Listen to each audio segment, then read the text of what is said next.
Hello, this is the Growth League podcast. My name is Caleb Clark, and my mission for this show is pretty simple. It's to learn from marketers on how they're playing the great game of marketing leadership, their ideas, experiences, perspective, wins and losses, and the playbook that they've established over time. Listen, there's more than one way to lead a marketing team and a marketing function. So if you're a VP, a CMO, director, or someone aspiring to fill one of these marketing leadership roles in the future, tune in to learn from some of the best in the business. I think that's also the ability as a coach or as a scaling, growing team lead. Sometimes you have to remove that thing and say, this is not what's going to make us successful, is doing the work that maybe this vendor or this technology or this partner is a specialist in. Let them do it. And I think you even said it for yourself, just on your own assessment of your business. It's better if I just remove myself from the situation because this is actually help the business move quicker. But to your point, sometimes that needs to be taken away because we're humans and we have egos and we have emotions, right? And it can be a painful experience to adopt that idea of what got us here won't get us there. My guest today, Michael Duench, he is the Vice President of Marketing at Miovision. He's like myself, a Clifton Strengths believer, it seems. You got your top 5 there, and has taken, and I'm going to let him explain, but a little bit of a different journey through to today, where he is mandated with realizing organizational success through a very executive level and strategic direction to marketing and leading of people. So, Michael, thank you for being on the show. I appreciate you being here. Hey, thanks for having me. Give me and give our listeners an understanding of what, in a summarized version, what the journey has been like from day one to today. What has your journey been like as a marketer, as a marketing leader? Give us an understanding of that. Yeah, I think, well, thanks for having me. Of course, my journey may be somewhat similar, but different in some ways. I know for, a lot of folks that you probably have and that you host grew up in team sports, very active as a hockey player here in Canada, and loved the energy that you could get from other people, both playing a particular role, learning from maybe the older players on the team, teaching younger players on the team. And I really felt like that was a thing that I loved the most about playing sports was, watching the team succeed and watching the team succeed through various people's eyes, somebody who's new to the team, somebody's older to the team. So started my journey as a sports guy, very active. I think my first journey into marketing and sales was the newspaper carrier, the Waterloo Chronicle. Oh, nice. Periodic newspaper, and part of the newspaper was free, but you had to go around door to door once a week and collect some money, $2 actually a week, and it was voluntary. So some of it was voluntary, but I would have to spin all the objections as a 9 and 10-year-old to say, it is voluntary, but I get to collect, a disproportionate amount of this. Some of it goes to the newspaper, but you're actually helping me, cover my way for hockey and etc. So that then sprung into, my first official job was actually working for Xerox and 100% commission. And for those maybe followers that you have that are south of the border, cold calling in Canada is slightly different. It's, making 50 cold calls is walking or trudging through snow. It's snowing here in Toronto today. Oh, yeah. I can only just imagine what it was like for me to do that 20 years ago with a roll of quarters and some mucklucks, traversing one office to the next, just trying to figure out who I could, influence or add value to sell a copier to. And then that moved from that experience, which I loved. I kind of overstayed my welcome there. Really loved the team, loved the energy, and loved the ability that I could make as much as I wanted based on the amount of effort that I was putting in. And I think, like the team element is I was learning a lot from people who had done it before. I put the blinders on with some bad habits that I saw. Obviously, when you get in those high performance arenas, you see some good stuff, but you also see a lot of complaining and a lot of people who weren't really in control of their own destiny. And then built that into an opportunity to go be a door opener at J&J. They were looking for a medical device key account role in French-speaking Canada. My French is obviously very bad. So I'm not sure how I worked work that position, but was able to grow the business fourfold very quickly. And then spent almost 13 years at J&J in various different roles across the commercial business and sales leadership, performance coaching, launching things like Challenger Sale and Yeah. account selling methodologies, etc. Loved it. And Yeah. spent basically the first, I would say maybe 14 years of my career as a sales leader, as a sales coach, as a performance person. And J&J's, is a big branding company. And they said, you're a great sales guy, but could you, show us what you can do in marketing? And I think even on your journey, sometimes when you're asked to do something that you have no business doing and somebody believes in you, you Mhm. kind of get your own head trash, thinking like, should I really do this marketing role? I've never done it before.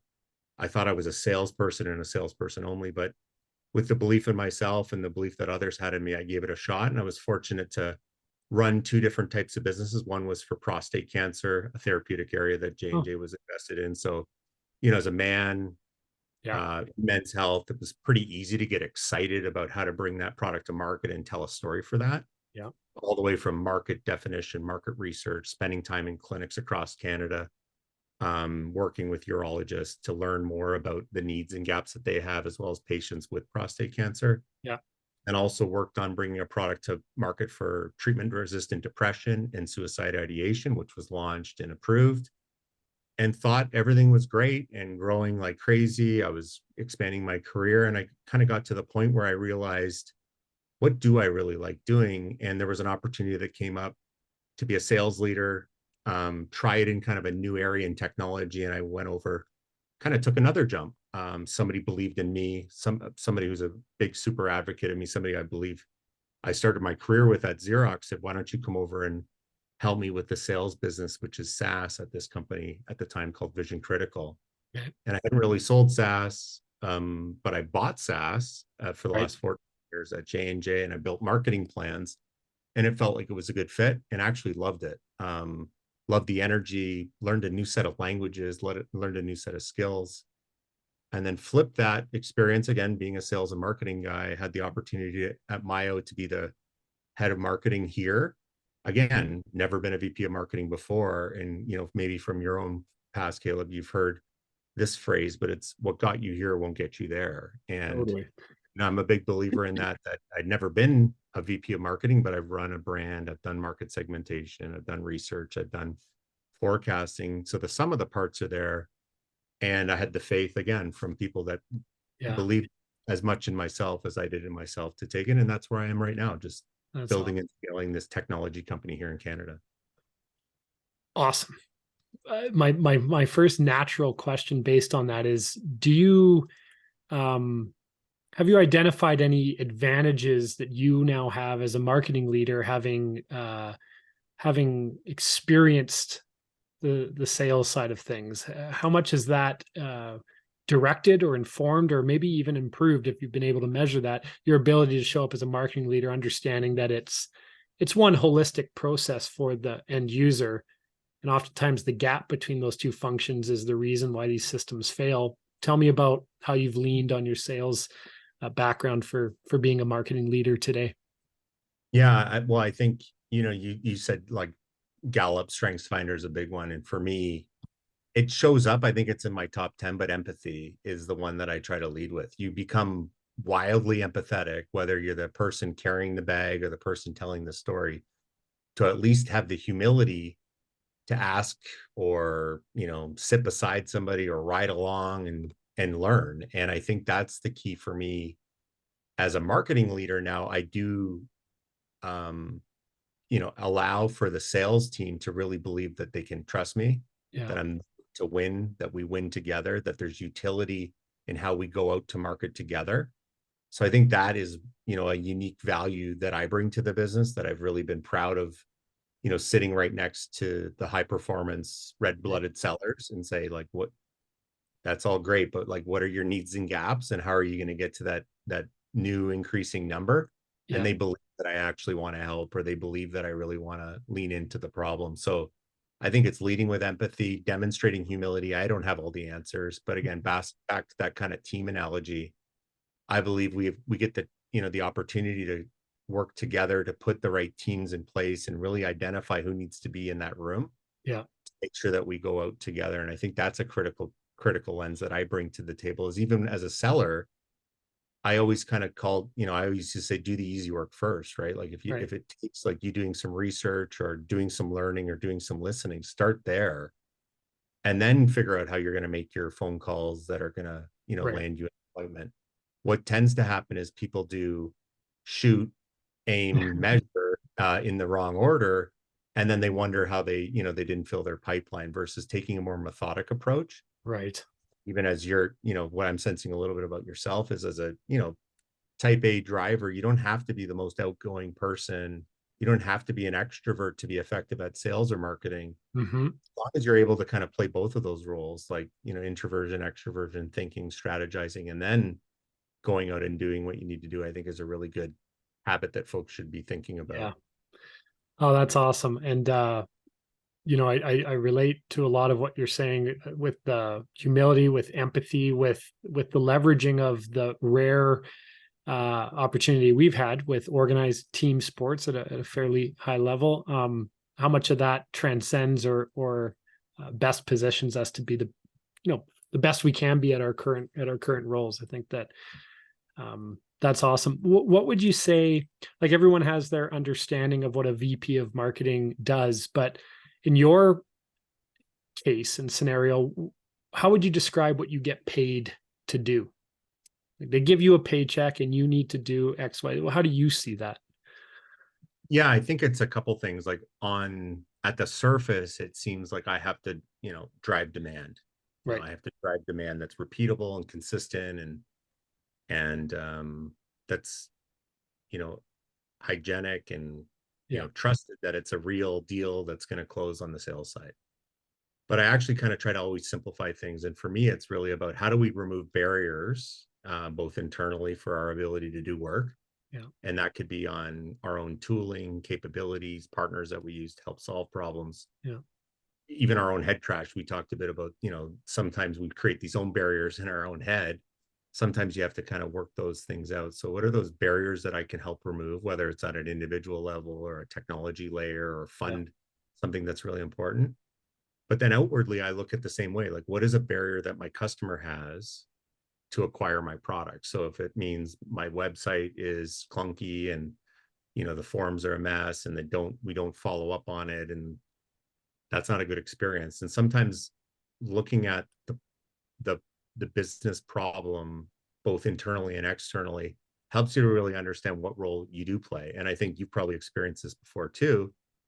And I think we talked about this, that what your role is now versus how that's evolved over the last little bit. Is it's the easiest thing in the world to be the super salesperson or the super Yeah. VP of marketing and step in and grab the wheel or grab the ball and rally the team, and everybody's rallying, but that doesn't do anything for capability building, Right. doesn't do anything for the person, and doesn't do anything for the sustainability of what you need the business to be, maybe when you're not there doing a podcast Yeah. Yeah. like Yeah. this. So how do you actually build those capabilities, by removing those barriers to allow both the business and your customers to realize the value that they may not have seen, at first glance. So That's I see it awesome. as a barrier remover first, both internal and external. Some of those barriers are self-inflicted, baggage that we carry on. Yeah, for Like, I sure. can't do this job. I've never done that job, but you have to have the faith that, back to Gallup, like you have the strengths, you have some, I call them balconies and basements. Like your balconies are Totally. good. We all have the other things. How do you make sure that you bring people in around you, whether they're formally on your team or Yeah. maybe in the case of our relationship going forward, is how can you help me to work on the things that I'm working on for the next, say, 20, 30 years of Right. my career?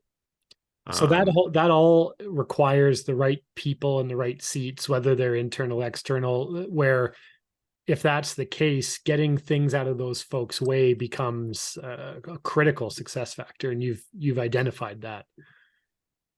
yeah, and I think getting those things out of the team's way might be, you got to remove it. You got to actually remove it from them. They might really be comfortable doing it. They might feel like that helps to Uh, justify their role. And I think you've probably felt or seen that, where it's like, I thought I was the one that, sent out meeting minutes or did the pitch Totally. decks or whatever it is that they felt they were really valuable on.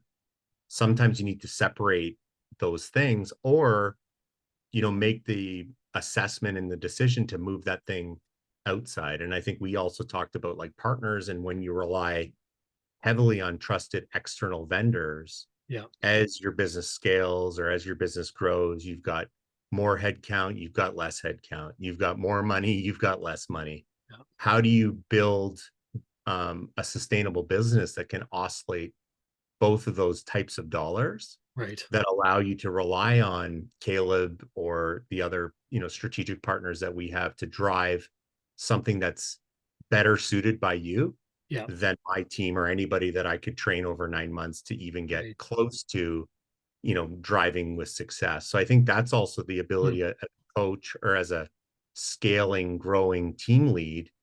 Sometimes you have to remove that thing and say, this is not what's going to make us successful, is Yeah.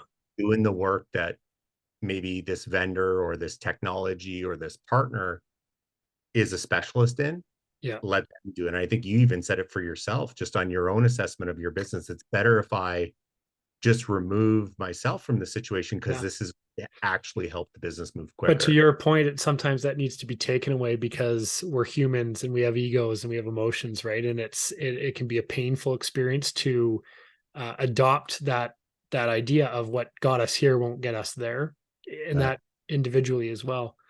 So a lot of VPs that I talk to have a unique relationship, and some are really good with it, some are struggle with it. But tell me about your ability to live in the clouds and the dirt, and to be able to go back and forth between those two things. Because in one scenario, you're having very macro, forward-looking conversations at an executive level, but in the grass or in the dirt, you're needing to do specific coaching or help even with the tactical area. What's been your relationship with that mandate of your role? Yeah, I think it's such an interesting question. Like I've been here for in this role for 11 months. And I think the single best thing that's helped me in my impact is the fact that I've had to put my hands in the dirt. I've Yeah. had to go and learn the tooling. I've had to go noodle around in our Salesforce. I've had to go noodle around in, what our creative process is, how we build marketing campaigns. I've had to get out into the field, like stop being, I call it kind of a desk chair marketer, a desk chair Yeah. salesperson, like Yeah. get out and see it in real life and, listen to the sales folks and listen to the customers who have bought or not bought the thing, get your hands and yourself dirty in that process. This then allows you to really understand what's truth and maybe not Right. so truthful as it relates to both what your internal people are telling you need to do. Right. Have to be able to be steadfast to say that's not kind of what I heard. The music doesn't match the music, Right. the song, so to speak. Yeah.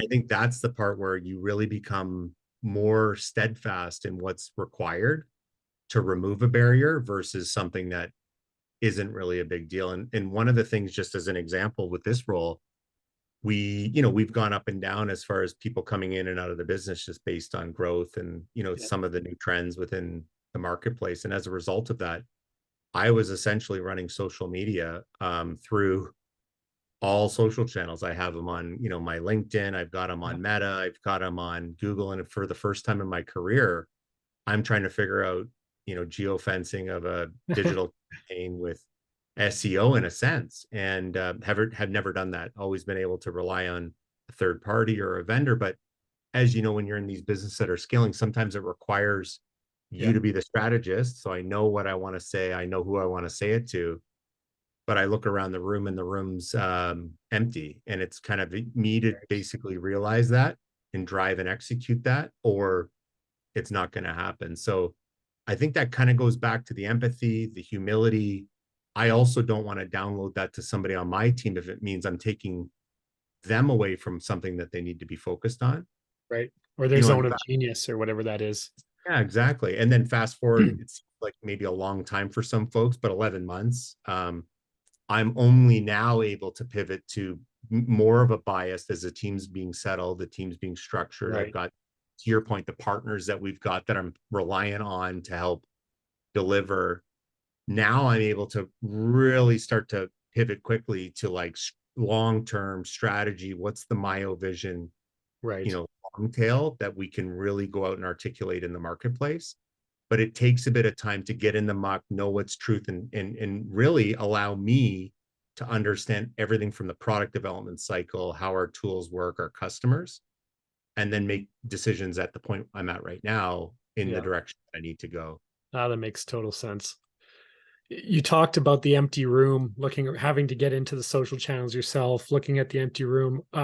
So that is, the constraint of capacity is something that hinders the growth of all marketing systems and teams. But what do you believe the biggest constraints on a high performing marketing system are? Or put another way, how do marketing systems fail in your mind based on experience?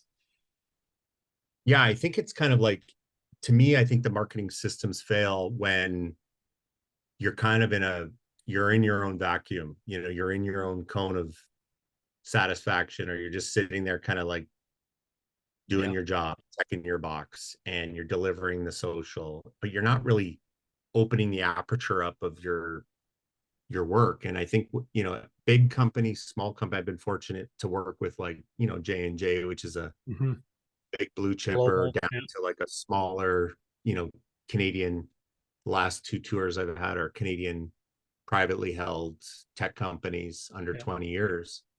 You really get the sense that in both of those environments, the thing that is the same is the person that helps to drive the most change, or that helps to drive the most value, just opens up their aperture slightly. So they're thinking like, I'm the marketing guy. Maybe let me just test this with Caleb, the sales guy, before I hit green for go. Like, I think that's really the behavior that is the only way for you to scale, is to build that courage, build that understanding. It's okay to walk across the hall and ask, Yeah. the market research team or the sales, but like, what do you do? How can we help each other? Once that's done, that's when you develop scale. When people are kind of carrying two or three capabilities they Yeah. have kind of their sleeve, I think that's kind of also a secret, for some folks that are out there maybe thinking about, how do I recreate myself? Mm, Thinking about how I entered into this call, like sales and marketing guy. I've done a bit of performance excellence. I've done training, launched challenger sale. I've done kind of a lot of those different things. And I feel that is my value prop to the world, is that I can kind of do a bit of sales, business development, coaching, yeah. marketing. And I never want to say you want to be, a jackknife or Yeah. Yeah.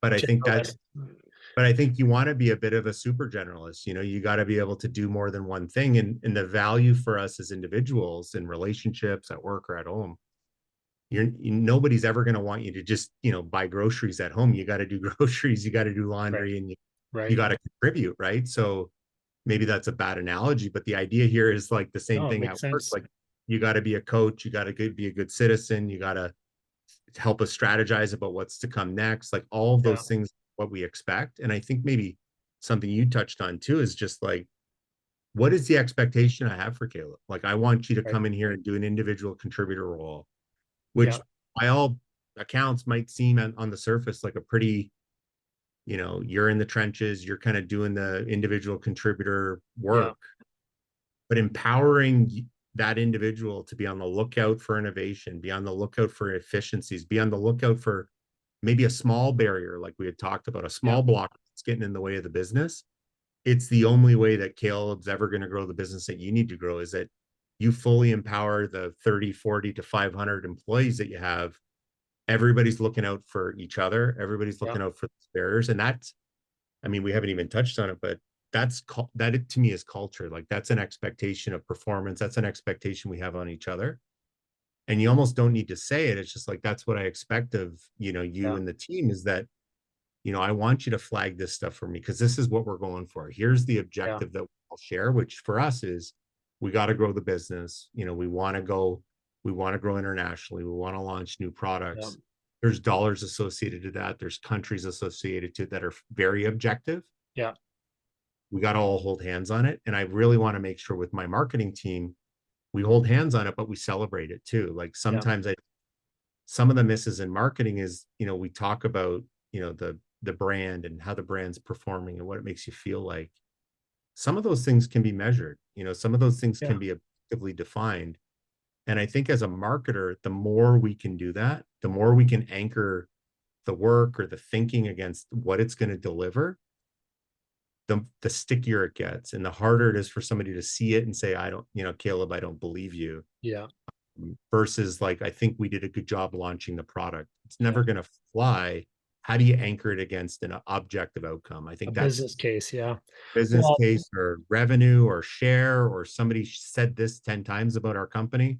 There needs to be a number somewhere in that statement. How do yeah. you put it? Well, I agree. And what I extracted, one of the things I extracted from what you shared there is that A players that exist out there that become part of marketing teams, the true A players, they, want to get paid, that obviously, but they want to understand what the direct line of relevance is between what they're being mandated to do and what does that mean in the grander scheme of things. People are yearning for impact Right. and clarity on what their individual day-to-day thing is and how it implicates something more meaningful, a business case, or makes somebody else's job easier. And I think you just highlighted that perfectly. Now that's only for A players. There's B and C players, which are fine, but they want to be told their thing and do their thing. And but it seems like you're trying to build culture conducive to fulfilling people in their roles as compared to a transaction. Yeah, what's funny is too, like, I think some people just aren't used to it, right? Like, I don't think it's been a That's it. natural, like, I don't think it's a natural coaching thing that somebody's like, I want you to be as fulfilled as I am in thinking about and empowered to make these decisions. I trust you. Yeah. I think sometimes, like, it seems so obvious to say it out loud, but you know, once you have somebody say that to you in your career, and you probably know when somebody said that to you, and I can actually probably remember the names in my career. It doesn't happen a lot, but when you Yeah. feel it, okay, got Well, it. you had posted a link to an article that I was reading, something by Sam Altman, the say and do ratio. Like it's one thing Yeah, to say that I trust you, but the true leaders are the ones that put action behind that, and that's where it starts to become real, especially if it's a repetitive process or part of your consistent leadership style. Has that been your well, it's experience? funny. Like, it's the last two rounds I've had. One of the leaders I had um, prior to this Miovision experience was, the story was around always making sure you're leading folks up the mountain.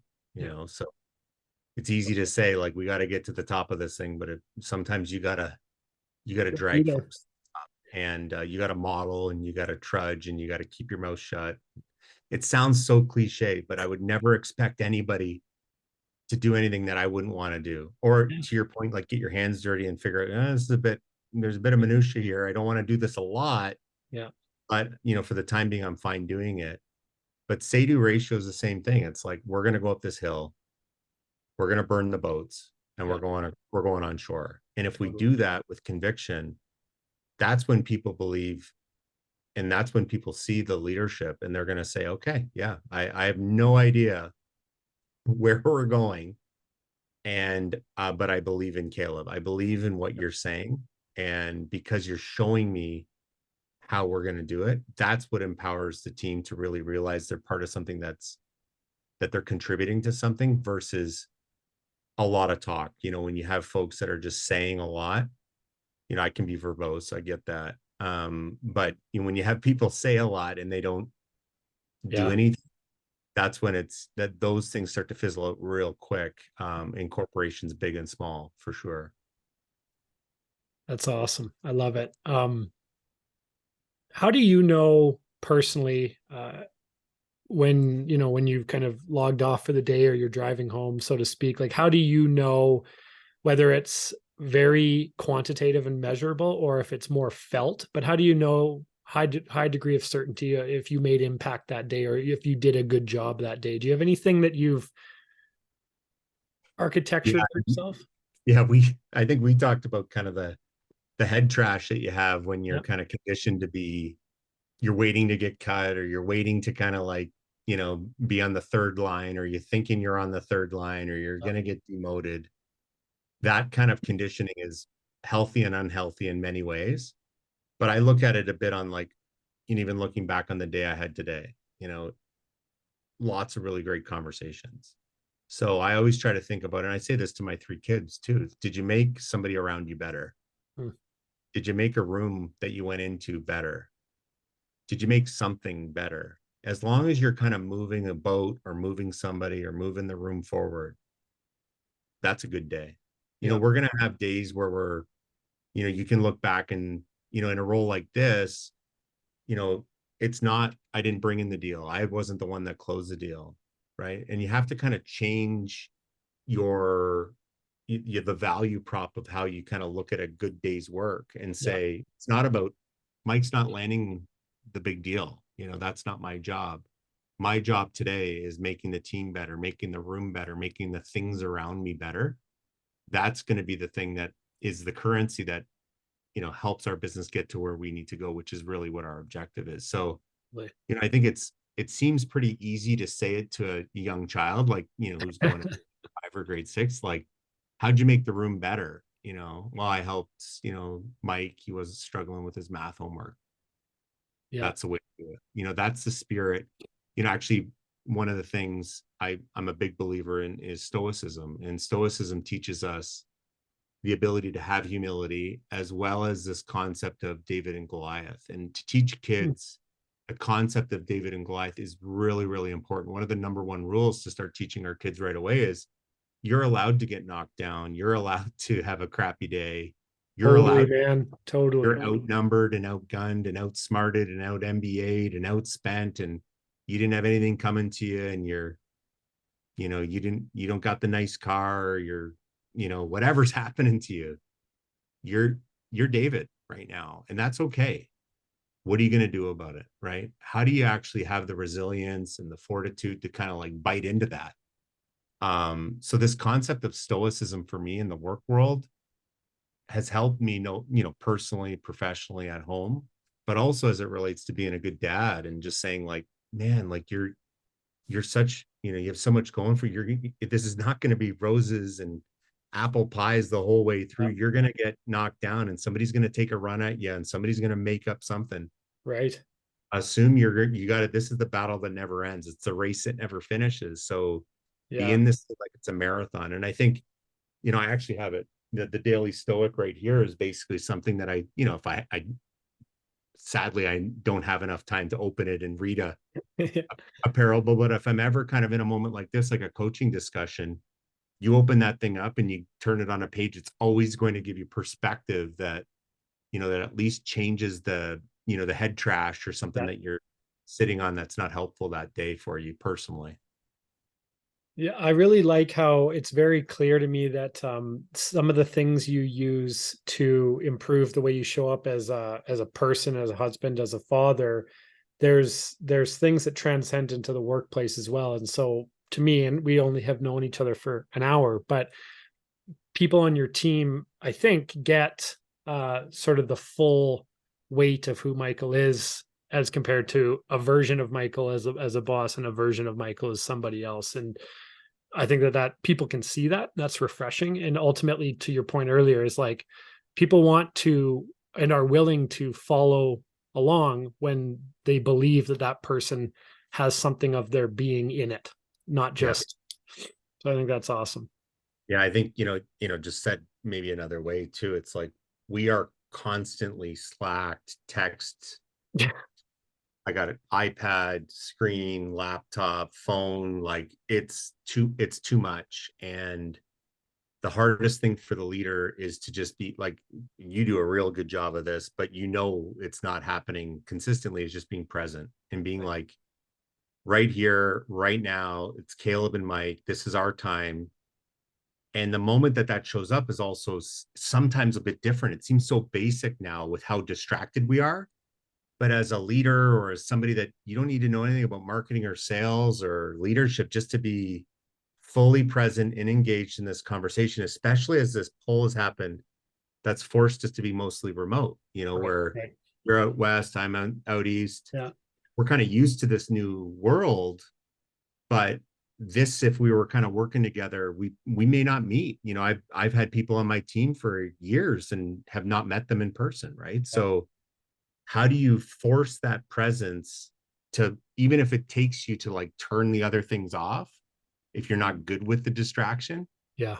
that will in a sense be a currency that people are like, I really believe that Mike cares, or at least Yeah. pretends to care, or has forced himself to care, Yeah. to remove all those distractions that, what I'm saying really counts to him right now. So Totally. And it gives an understanding or belief to something you said earlier, which is I'm not sure how we're going to get there together, but it's but I know but I trust in the building blocks of this relationship.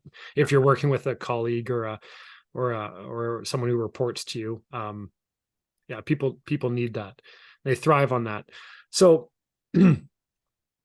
shifting gears a bit, like to Miovision, what represent in your mind the biggest challenges for Miovision going forward? And then on the flip side of that, what does Miovision have core to its promise or its vision, or what you offer that you believe gives you the strongest weapon to get through that scale journey? yeah, maybe I'll answer the first one or the second one first, which was like, Sure. what do I think what's the magic of Miovision and what do I believe in? And I think, it goes back to when I was selling copiers, I was all over copiers. I love copiers. I lived and died by copiers. And then once you have the opportunity to do other things, you're like, man, I hated copiers. So the Awesome. thing I love about this place and what we're doing is that software and hardware that we provide profounds a remarkable impact on our communities. And Mm, I see it and I know it and it's real. It does that by reducing the time it takes you to get across town by moving your vehicle more efficiently. It reduces accidents on the road. So, using technology to make sure bikers or pedestrians are safer. It also helps police and emergency vehicles get through corridors safer and more efficiently without having them, put their cherries on in an intersection and then brake. Well, somebody's almost going to get a, near miss. Also, you know, by inherently driving down, using technology to drive down idling and traffic, we're having a profound impact on our environment. yeah. So, you know, some things when it's kind of like vaporware, you're kind of like, what's the value prop? It feels a bit soft or loose, or it's kind of like you got to Right. really set your eyes to see. The reason why I know this is real, it's like we've been doing this for 20 years. We just acquired a company that's been around for 60 years as a standard in one aspect of what I just shared. I know what we do is very real. So you have to have that belief. And if you don't, you have to go find out what it is that the value prop of what you're offering to the market. Right. Know that because I've talked to the customers, and I spent actually a week ago, I was out in San Fran talking to Chief Graham at San Rafael and Captain Goodwin at the fire department in San Rafael, did a couple customer stories. It is the single best way that you can kind of get more convicted with the Right. product being a real thing. So now that you believe it's real, now that you know it's real, now you got to kind of like build the building blocks, like you said, to get yourself to that point. And that comes down to like prioritizing, focus, removing barriers, kind of back to that stuff I was saying before. Mhm. And then, like we said, it's more about, even the way that we talk about ourselves is not like I'm 6'3" from Toronto. We don't talk about ourselves in Right. features. Caleb doesn't articulate that. He say, I'm a strategist, I'm creative, I'm great, in a room. You would never list your characteristics, No, but as because a nobody marketer, cares. no one cares. It's like, what is Caleb going to do for my business, or what's Caleb's business going to do for me? And even as we think about how we market ourselves or how we market our business, we tend to go with features. We lead with features and attributes. We try to talk about advantages, but we very rarely Hmm. talk about the benefits. So I think, part of the basics that I've come into this role is our benefits are very, very good. And now it's a matter of almost working in reverse to dock in the advantages and the features, like old school kind of marketing 101, and then figuring out who needs to hear it. So Totally. which country, which type of customer, like some of those basics. So we're definitely on a trajectory. We have collected close to $300 million this year. Purchased again a company called Opticom, which is a standard for vehicle preemption in police and fire. Hmm. It's created by 3M. We have real technology, and we're making a profound impact, and our customers love it. So that's I think fortunate that I was Yeah. timing. Sometimes it is a bit of timing, but it's always to be on the lookout that it's a real thing that you're involved in. Yeah. What's going to be your biggest challenge for growth, and or your biggest marketing challenge that is going to need to be prioritized and focused on, and to Yeah, fulfill that promise that you know that you can deliver? yeah. I think the biggest marketing challenge, is probably one that you've probably heard before. It's finding the balance between being commercially relevant in the Mm. marketing domain. So I'm generating business, I'm generating demand, I'm generating leads, Yeah. while also talking about the brand and those things that are a bit more Long subjective, tail. Yeah. and then finding the balance between those two things. The business need is acute, we need it, and then you have all the different hydraulics involved, like how long it takes, how big the deal is, Mm. how quickly or likely it is to close. But you have to know all of those things. You kind of have to get those. That's what kind of pays the bills. Yeah. And then you can go after, likelihood to recommend, the Right. brand affinity, some of those other softer metrics, which are critically important to the long term growth and sustainability of the business. Yeah. You have to be able to modulate between both of those things. So biggest risk is like not being able to work in both of those environments simultaneously, Yeah. and something that you need to have the resourcing, the team to trust you're thinking about both of those things at the same time. Yeah. Biggest risk that we talked about is like on the commercial side, it's not just marketing, it's how do I interact with my colleagues at the office, in sales, in revenue operations, in customer success, so that we're all aligned to driving that commercial responsibility and we all share in that, versus one group thinking or hoping that they're owning all of it. And that's something that, as a seller or a marketer, it's easy to say that's what I want to do, but sometimes, you know, Yeah. it's harder to relinquish control of how you're going to go realize the revenue when you have, a red-blooded seller who wants to go out there and carry the thing over the line. That And how do makes we kind of convince them to, they're still going to carry it over the line, but why don't we actually march it down the field a little bit more before I we love it. put the ball in your hands?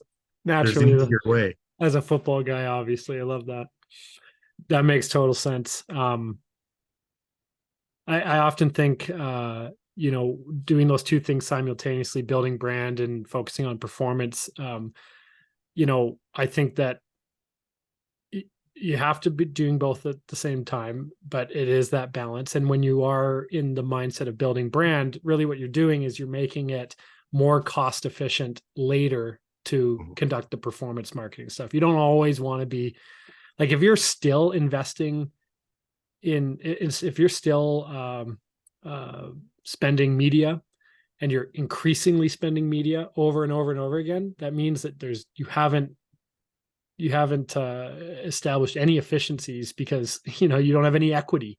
You No, haven't mobilized your true brand believers to be your marketing channel. So um I think that that's a very interesting whole other topic, is finding that balance and then I know. resourcing appropriately. Because the other thing too with performance marketing is like, and brand, that there used to be a day, and I don't know if you agree, but there used to be a day where you could have two or three very solid marketing generalists, and they could kind of run the SEO, the email, and the social, and the ads. But now with competition, with algorithm, with the depth of subject matter expertise required to be industry leading, it's very hard to get the resourcing balance from a personnel standpoint.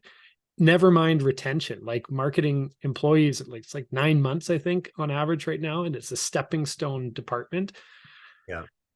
So anyways, different topic, different day. But Well, the hydraulics are interesting, right? So you kind of I've been here for 11 months. We invested in SEO. We've done some of those like foundational, I call it plumbing, like made the connections of the plumbing, some of yeah, it. was messy, some of it was easy, some of it was just like cut pipes out, like simplify, Yeah. simplify the entire process. That's like super critical. And then in the first 3 months, we did see that. We saw demand increase while our spend decreased. Right.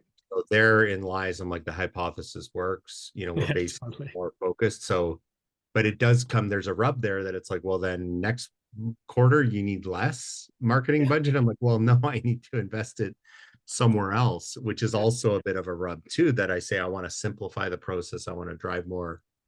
And then usually in business, whether it's big or smaller, again, it's like, well, it sounds like you don't need X, you need X minus Y to run this business because you're so good at it. Congratulations. So Yeah. that's also a double-edged sword that you have to be careful who you say that to. No doubt. In the finance department, they'll come after you for how No doubt. effective you are at your job. Man, I wish we had another hour and a half to talk about It's this, been but great, man. Yeah, you're, it's been really cool chat. I really, I appreciate it. I think we're probably cut from the same cloth a little bit too. And that's the um, advantage of sports. Not everyone gets that opportunity, but I it, agree. yeah. I agree. Everyone, my guest, Mike Duench, Vice President of Marketing at Miovision. Big things ahead.